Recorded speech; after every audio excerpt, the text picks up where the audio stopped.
The threat reporting that we received in the spring and summer of 2001 was not specific as to time, nor place, nor manner of attack. On September 12, 2001, before the dust had even settled on Ground Zero, the Securities and Exchange Commission opened an investigation into a chilling proposition: that an unknown group of traders with advanced knowledge of the 9/11 plot had made millions betting against the companies involved in the attacks. Federal officials have begun a major investigation into whether someone or many people benefited financially from the evil done to the country last Tuesday. Not long before the attacks occurred, there were some financial transactions in the stock market that may indicate knowledge of the attack before it began. No specific threat. No specific threat involving really a domestic operation or involving what happened, obviously, the city's airliner and so forth. One example, United Airlines. The Thursday before the attack, more than 2,000 contracts betting that the stock would go down were purchased. 90 times more in one day than in 3 weeks. When the markets reopened, United stock dropped. The price of the contracts soared, and someone may have made a lot of money fast. $180,000 turns into $2.4 million when that plane hits the World Trade Center. Nobody in our government, at least, and I don't think the prior government that could envision flying airplanes into buildings. It's almost the same story with American Airlines. That's a five-fold increase in the value of what was a $337,000 trade on Monday. All of a sudden becomes what? $1.8 million. Could this be a coincidence? This would be one of the most extraordinary coincidences in the history of mankind if it was a coincidence. And there's much more, including an extraordinarily high number of bets against Morgan Stanley and Marsh & McLennan, two of the World Trade Center's biggest tenants. Marsh & McLennan is a diversified risk, insurance, and professional services firm with over $13 billion in annual revenue and 57,000 employees. In September of 2001, 2,000 of those employees worked in Marsh's offices in the World Trade Center. Marsh occupied floors 93 to 100 of the North Tower, the exact area of the impact and explosion. Warning was well understood, even if the timing and method of attacks were not. Although the put options on American and United Airlines are usually cited in reference to the 9/11 insider trading, these trades only represent a fraction of the suspicious trades leading up to the attack.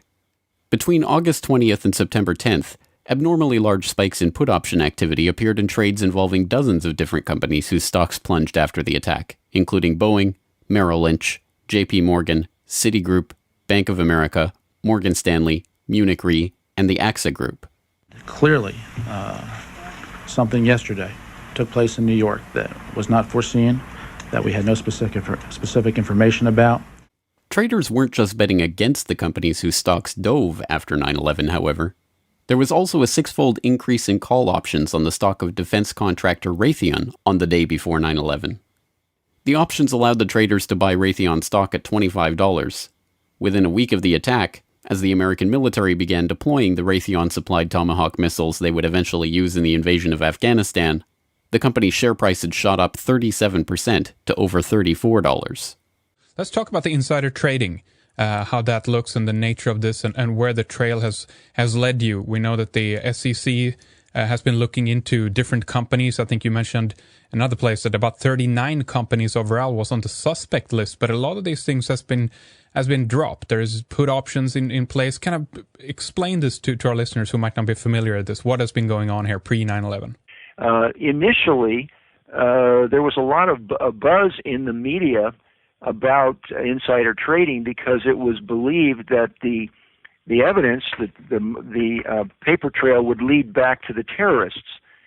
However, when suddenly, after about 3 or 4 weeks after 9/11, all this coverage in the media just dropped. It went away.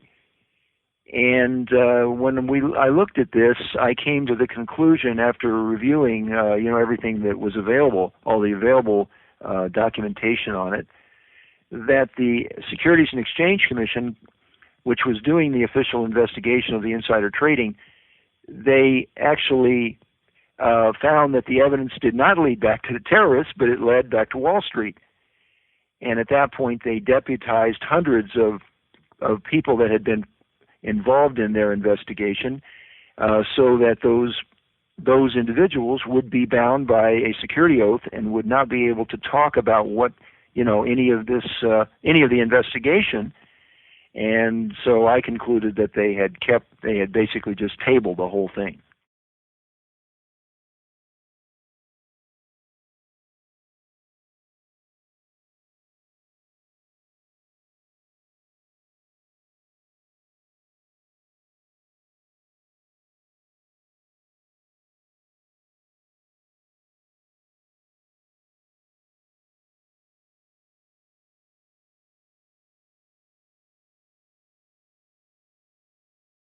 In addition to this, there was the very suspicious trading done within the buildings, from computers at least, within the World Trade Center towers, credit card transactions, and a very high level of credit card transactions.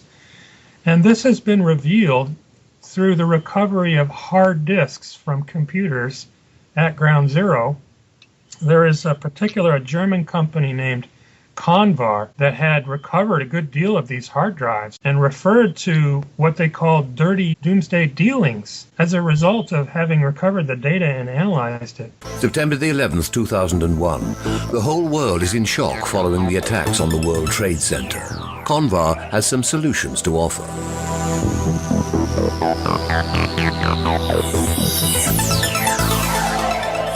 Data stored on countless hard drives retrieved from the collapsed towers was believed to have been lost, but Convar specialists can render irreplaceable information readable again at Europe's only high-security data recovery center.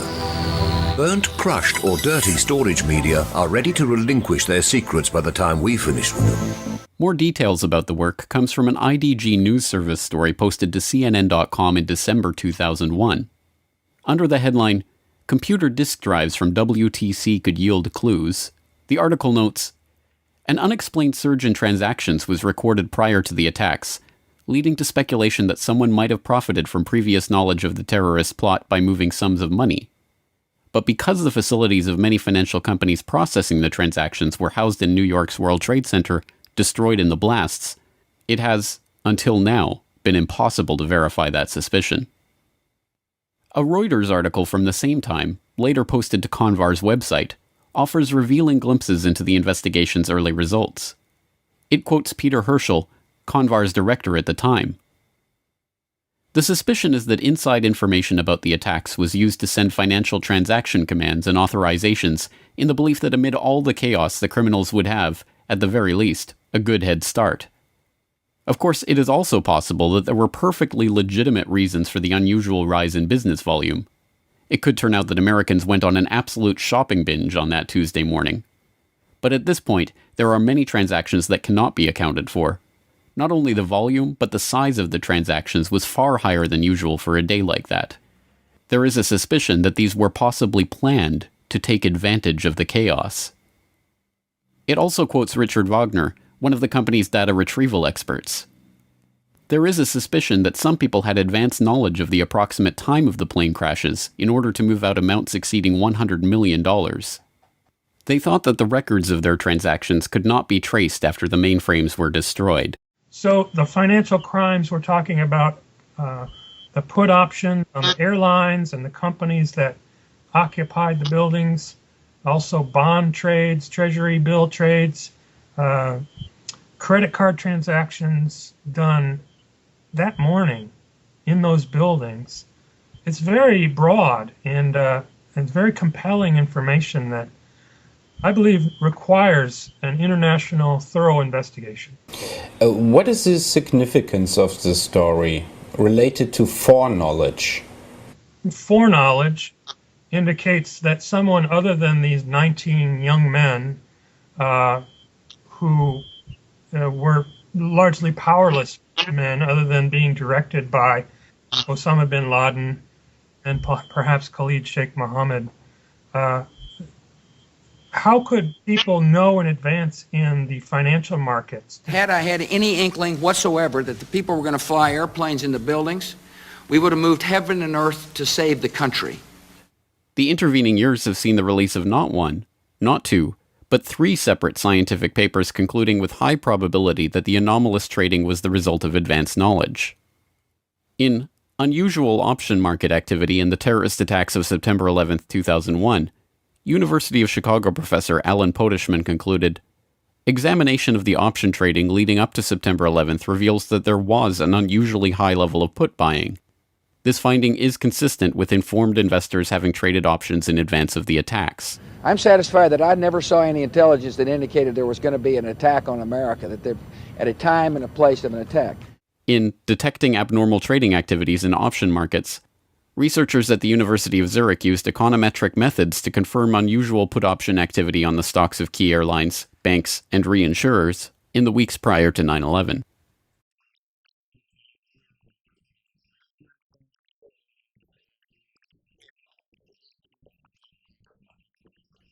And in was there abnormal trading in the S&P 500 index options prior to the September 11th attacks, a team of researchers concluded that abnormal activity in the S&P index options market around the time of the attack is consistent with insiders anticipating the 9/11 attacks.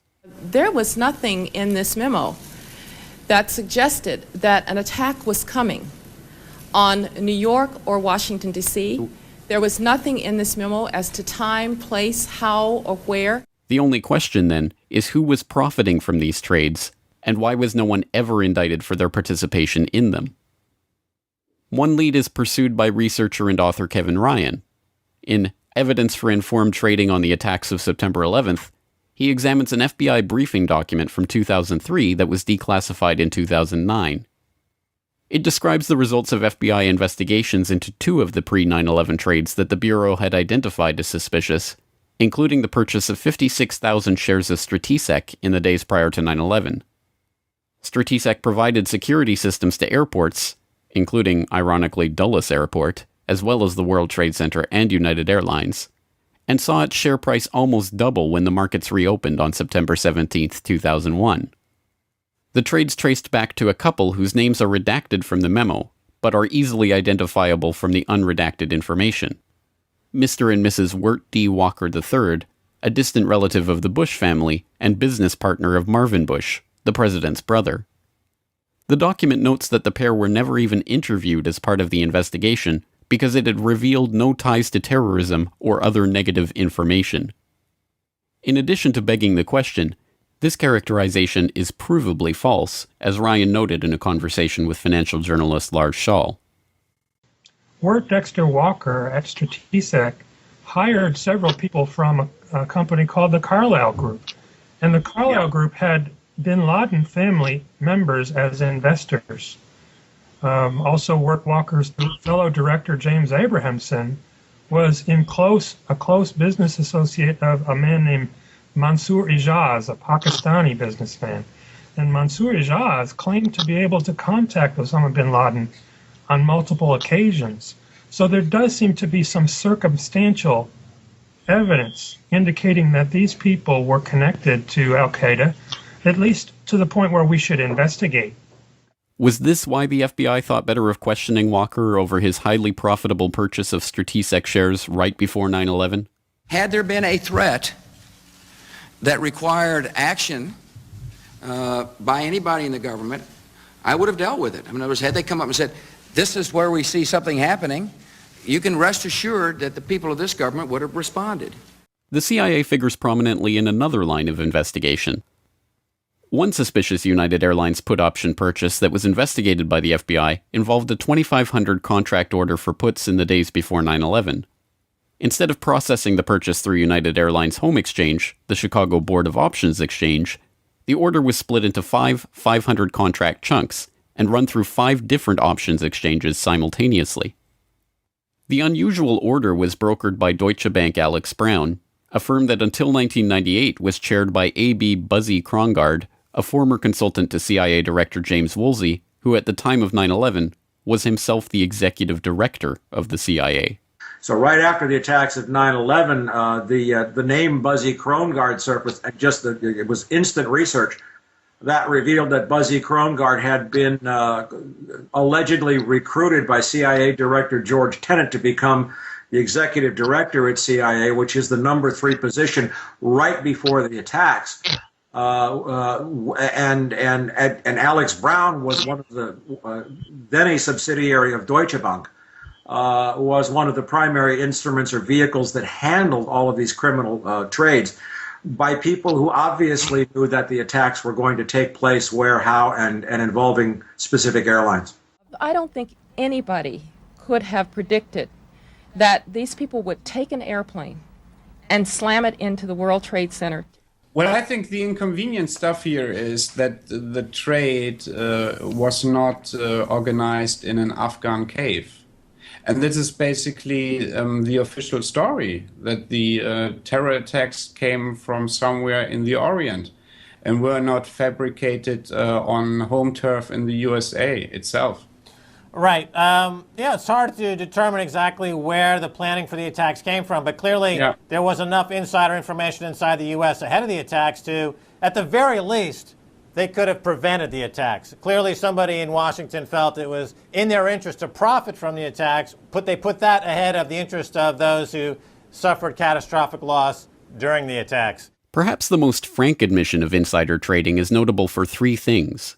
It was recorded on video, it has never been investigated by any agency or law enforcement official, and it was made by former CIA agent and frequent foreign policy commentator Robert Baer, the real-life inspiration for the character portrayed by George Clooney in Syriana.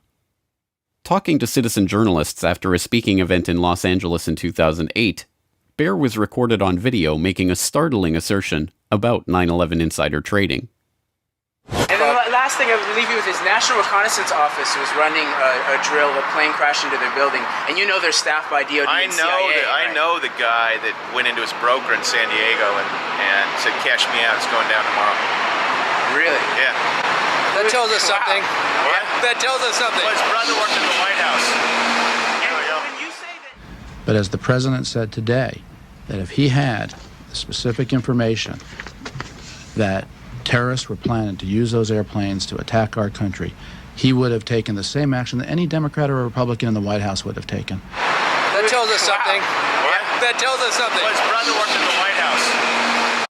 This truly remarkable statement bears further scrutiny.